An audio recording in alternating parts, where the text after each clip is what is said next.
Before I get carried away with my enthusiasm for putting this thing back together, I better put the setting lever for the self timer and flash sync in place. So I'm just going to put a little tiny smear of molybdenum paste on the detent spring there,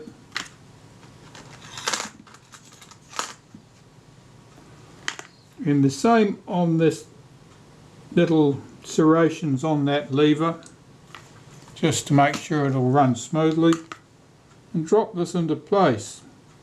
Now the post on here has to hook behind the spring on this side of the spring. Got to get this thing hooked in here first too, of course. Get that post in the right position on the right side of the spring. Okay, so the post comes up over to this side of the spring, which is down here. That all looks good. And the retainer, of course, is this piece here. There's a little catch here used for holding the flash sync lever in position so that you don't inadvertently shift it from one setting to the other, as is easy to do with earlier shutters. Just make sure that that's in one of the notches or back against the edge, not trapped underneath, otherwise something will get bent. 3 countersunk screws hold this plate in place. In some cameras they may not be countersunk screws.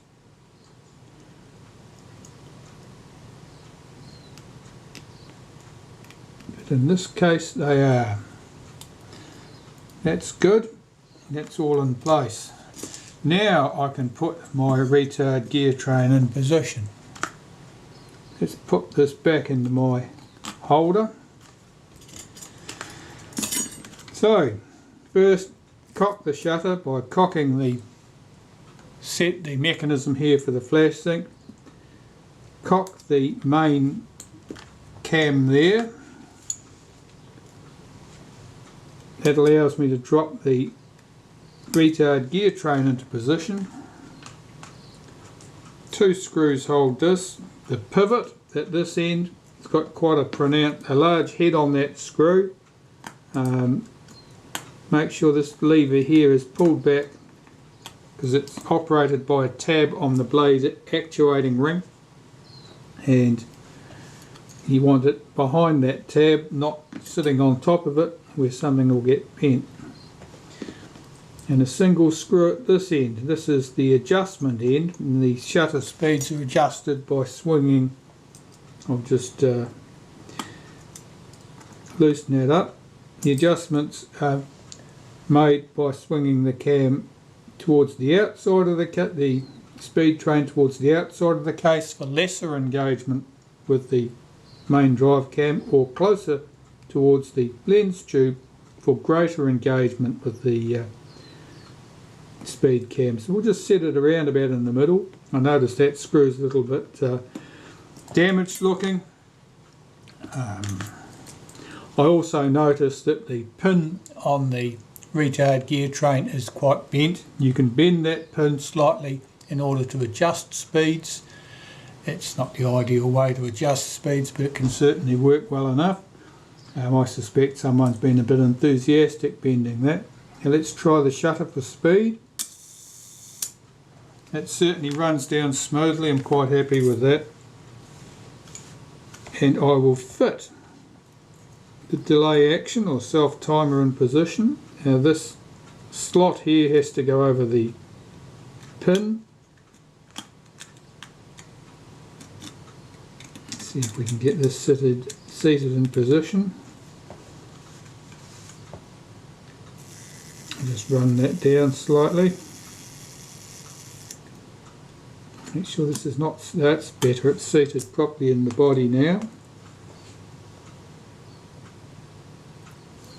That's held in place with a single screw. and we'll check the action of that. I've just cocked it, hold that tab back, and you can hear that running down.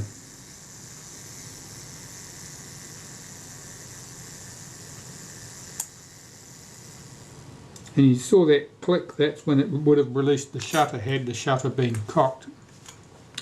So that's running smoothly, that's quite good. Of course I don't know what the shutter speed times will be like yet because I don't have the shutter speed selector cam plate on the front.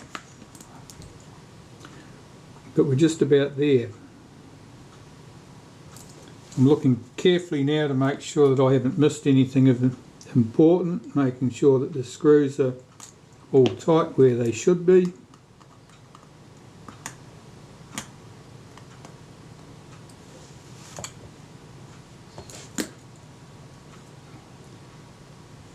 A wipe of molybdenum on this face of that lever is good. That's where the main drive cam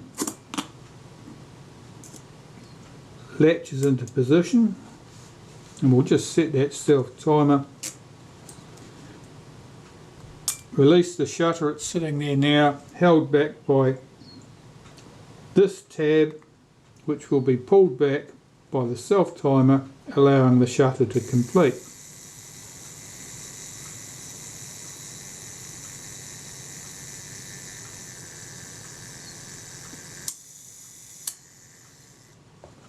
There we go. So that part's all good. And there's just a few more components need to go in here now.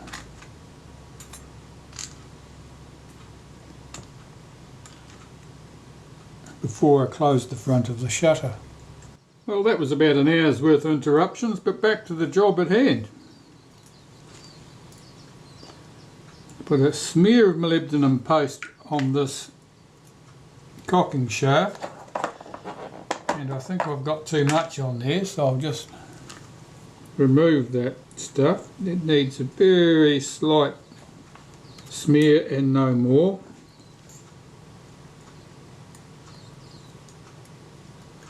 It drops into place there. This ring here, this is the internal cocking ring, if you like, that cocks the shutter. And again, that's a little bit heavy on the molybdenum paste there.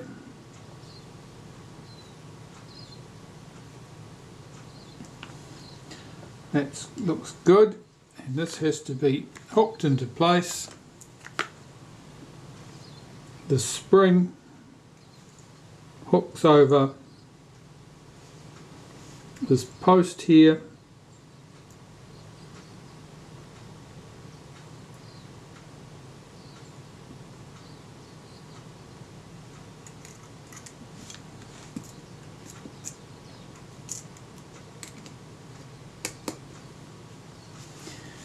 It has to be timed correctly with this little cocking gear here, so get that sorted out.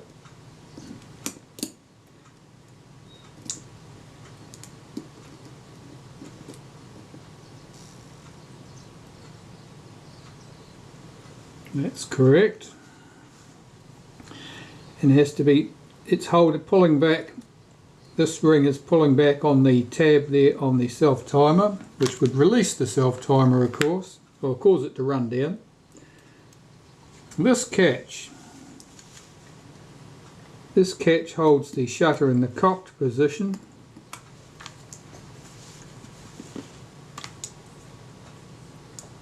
Yeah, the shutter speed settings cam plate is here, so I'll run some molybdenum paste around the centre, around the outside cam surfaces. Some on the underside here where it rubs on the edge of the case. Get that thing that's not sitting down flat again. Right, get this in position. Make sure the B lever is not trapped underneath there. That's correct. It has a retainer ring which just clips into position, and in theory that should cock and fire from there. Let's see if it does.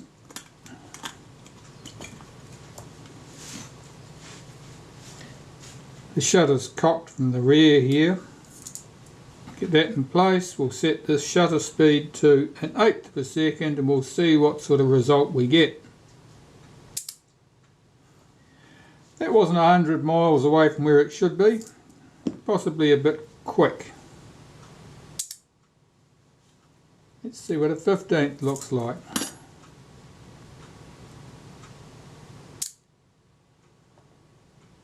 Again, yes, slightly fast. I'll check that on the shutter speed tester. But before I do anything with adjusting the shutter speeds, I will straighten up that pin. That pin there I said had been bent in order to adjust the speeds. So instead of being nice and vertical, it's running across at quite a bit of an angle.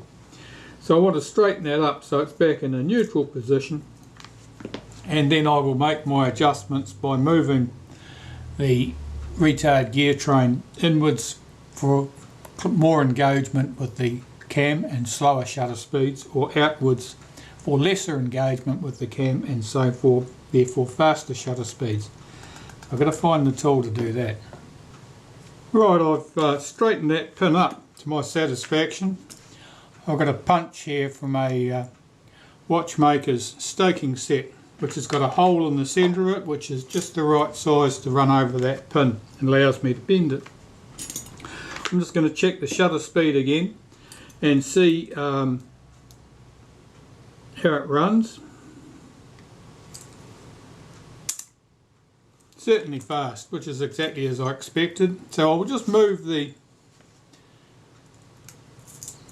speed train, retard gear train inwards for greater engagement, and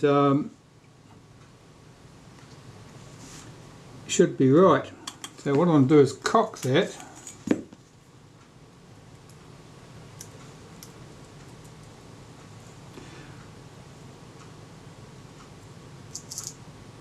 That's right.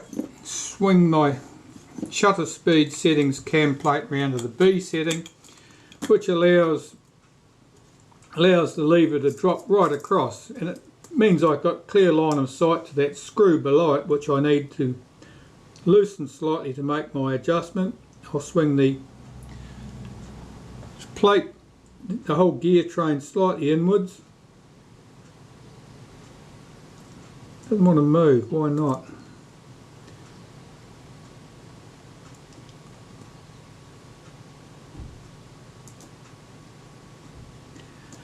Right, let's try that. That sounded pretty believable. I'm going to go and test that on my shutter speed tester, and I'll come back. It's definitely running just slightly fast, so I'm going to move that retard gear train in slightly. Let's take that hole. Pull that out so I can see what I'm doing. And that retard gear train is pretty much pushed in as far as it will go across for engagement. I'll just see if there's any more to be had. No, that's it. That's as far as that can go. So any other adjustment I'm going to make at this stage will probably be done by bending that pin, which I'd carefully straightened up.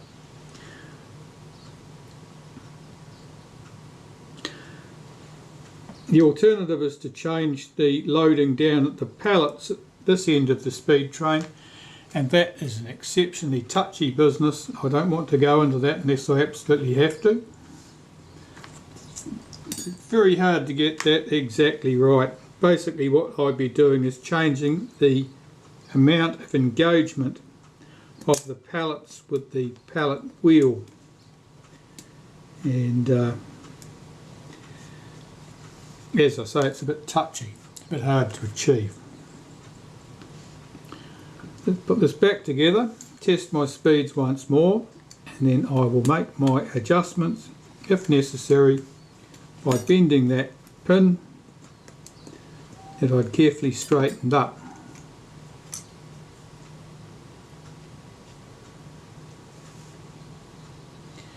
I'm looking at the state of this speed cam here, cam plate.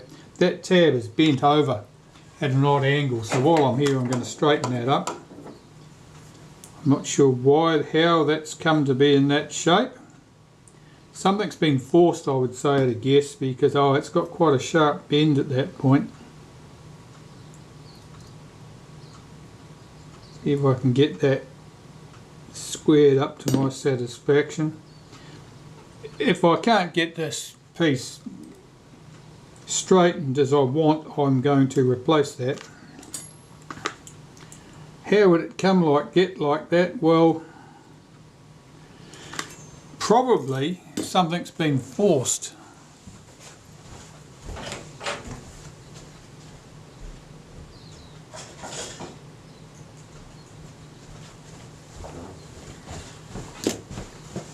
It wouldn't be easy to do that in the camera while the camera was being used. It suggests that something has happened when someone has been servicing the camera, perhaps. Let's see if I can grab this piece there and straighten that tab up slightly.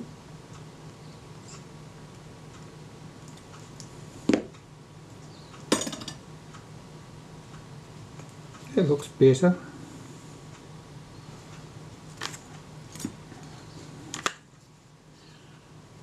That shouldn't have had any influence on the shutter speeds. That's just simply would affect the engagement of the setting lever here with the dials on the front of the camera. Alright. Once more I'll go away and test my speeds and be back. Right, well those speeds look good, so I'm just cleaning off any finger marks I've left in here on the top of that plate, and finger marks that I can see there that aren't cleaning away are old historic ones.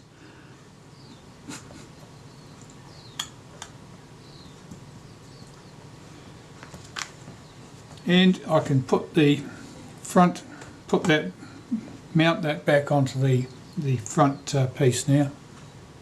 So here's our lens mount.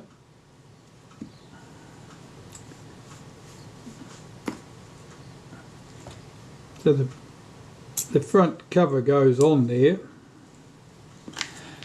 and then the ball. There's a little detent ball here which sits on that little spring, and I've put a touch of paste on there, molybdenum paste, to help keep that in place while I'm pushing everything into position. There's a little pinion here, it fits on the shaft at that point. Just put a bit of molybdenum paste on that shaft, put the pinion on. It only goes on one way. There's a recess where it sits over, and the shutter fits down into here, and I've just got to line up the 3 screw holes, and hopefully it'll all fit into place. I'm just going to use this cocking tool to rotate the internal cocking shaft. You probably heard that click. That was the gear engaging,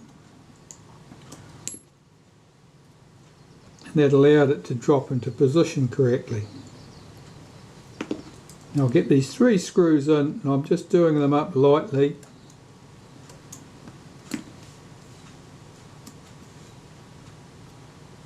Because I need to make sure that everything is in position. I'll check that cocking action again. Yeah, that seems fine. Run those 3 screws down slightly more. I'm only doing those up lightly. The other thing I've got to watch for is this shield in the middle. If that's not clicked down into position, and it's not, that'll cause a problem. So I've just got to poke and prod this to make sure that that's sitting down correctly. That's better. It was just sitting slightly high, it was sitting up on the edge there. Let's check those 3 screws again. They're fine. Check that the shutter cocks. Set the speed to, let's set it to 1 second. And fire the shutter. There's the shutter release. That's all good. I'll tighten those 3 screws up well now. I seem to remember that there were a few loose screws in this camera when I took it apart. 1, 2, 3. That part's done.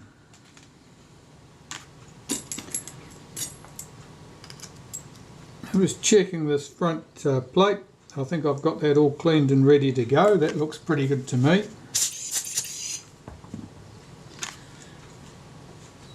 A wipe of molybdenum paste on the shutter release coupling here, and this can go into position, I think.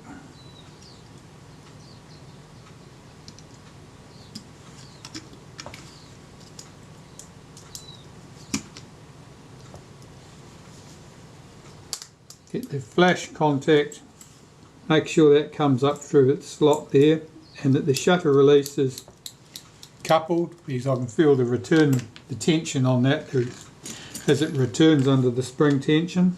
4 screws hold this in place. They're the long black screws. I think from memory one of those had a slightly damaged head on it. This one here, it's a bit ugly. I'll put that at the top where I can see it, because the ones down in the recess I can't see easily, and so they're harder to engage the screwdriver in. Put the ugly one at the top, I can see what I'm doing with it, and it's easier to get that screw tightened up. That screw's been damaged when someone's been tightening it up and the screwdriver has slipped and made a bit of a mess of the head. Right, so I'll tighten these 4 screws up now.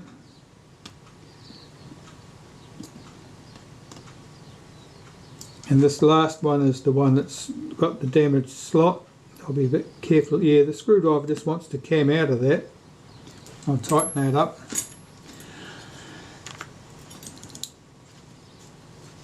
That's good. So that's our shutter back in the front plate.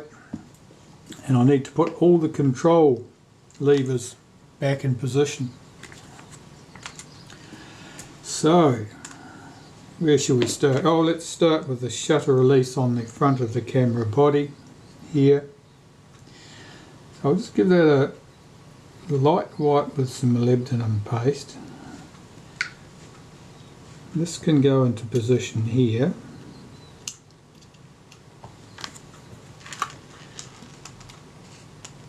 Two screws hold this in place. They're shoulder screws that retain this lever. This one is the spring post.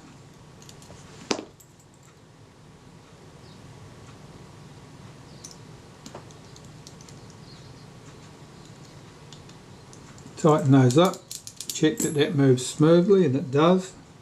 Its return spring. Its return spring runs from here to there. That's a very positive return on that shutter release.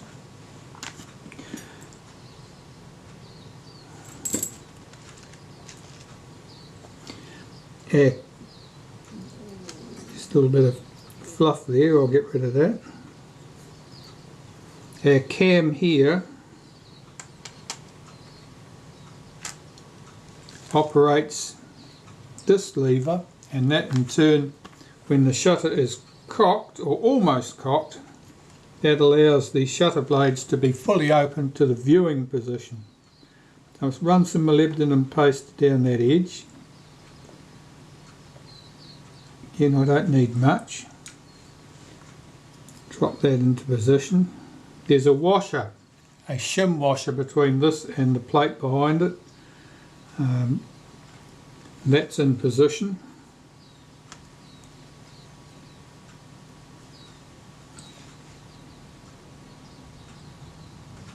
The little gear that drives this piece has got a little tab on the back of it which engages with that cam.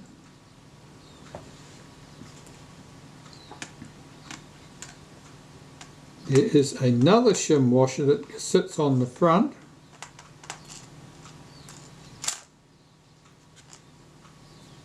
It's very small and easily lost.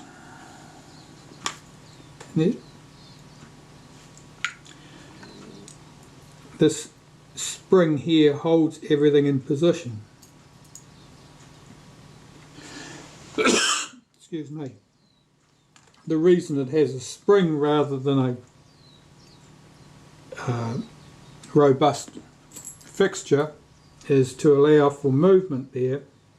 If something jams up, it allows the mechanism to release. It allows that gear to release from that cam, and that in turn will stop a catastrophic failure if something jams up. And it might just be a transient problem like some foreign object between the shutter blades or something along those lines.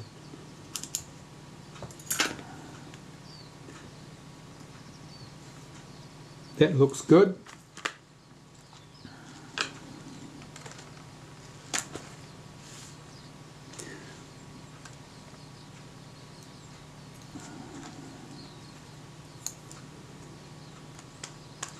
Right.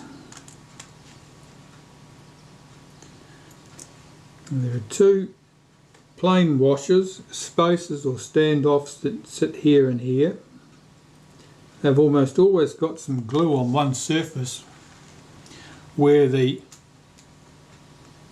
little mirror strike buffer, if you like, is glued on at that point. So one surface of them has almost always got some residual glue on it. So I just rotate them to make sure that there's a clean surface to the top. I'll just wipe some molybdenum paste on this rack. Before I put that in there, I'll put the gear on this shaft.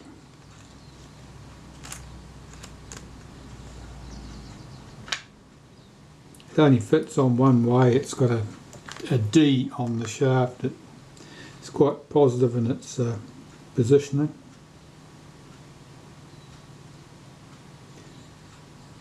And just got to get my timing correct between the gear on this piece and the gear here. So I'm just counting teeth. 1, 2, 3, 4, 5.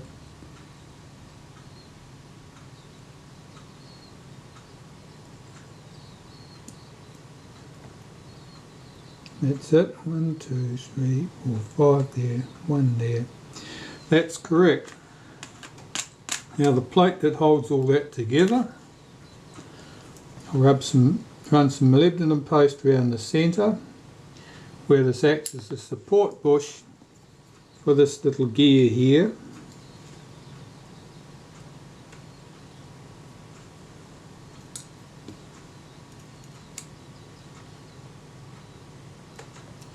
And I don't need to put anything on there to allow for the rack to move freely, because I've already given the rack itself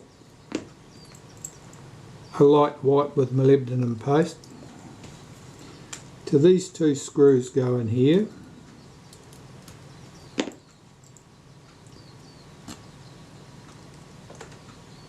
And I'll do those screws up tight. Now the rack effectively couples the timing of the gear on this cam and the timing of the gear on the main shutter cocking action together. so they must be timed correctly, and that's why I was quite careful with the placement. Where's our next gear? I put it down here, didn't I? Yep.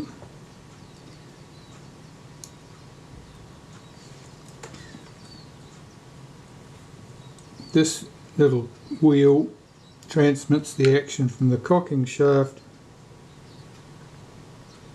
at the front of the camera, in the body of the camera, through to here. Just checking to make sure that's the right way around. Normally that has more of a pronounced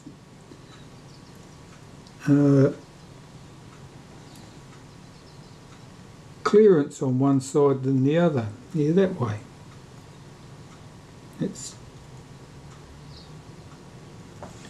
And there's a bush that runs through the centre of that and supports it.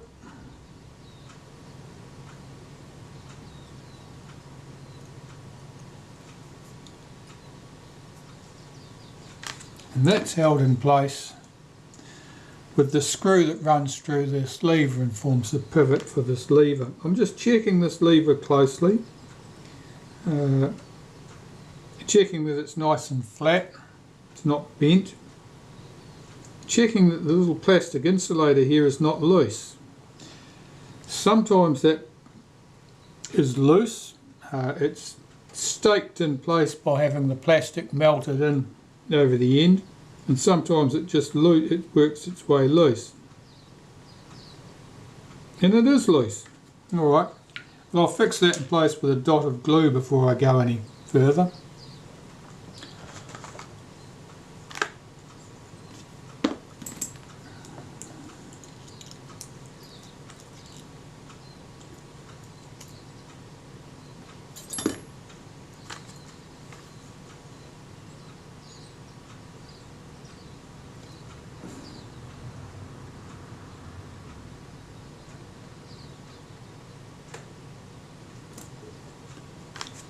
There's just a little drop of super glue. It wasn't so loose that it was in danger of falling out. It was certainly loose enough that it would possibly rotate and eventually work itself loose.